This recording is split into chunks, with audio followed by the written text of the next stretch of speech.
Installing a print server on a ZT230 series printer. Turn off the printer and disconnect the power cord and data cables. Connect yourself to an anti-static device.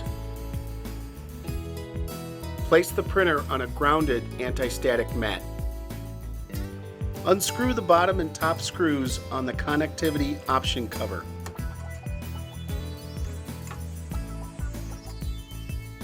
Remove the cover. Insert the Ethernet or wireless print server option card. Replace the screws.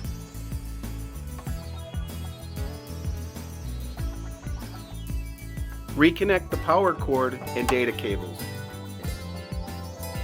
Turn on the printer.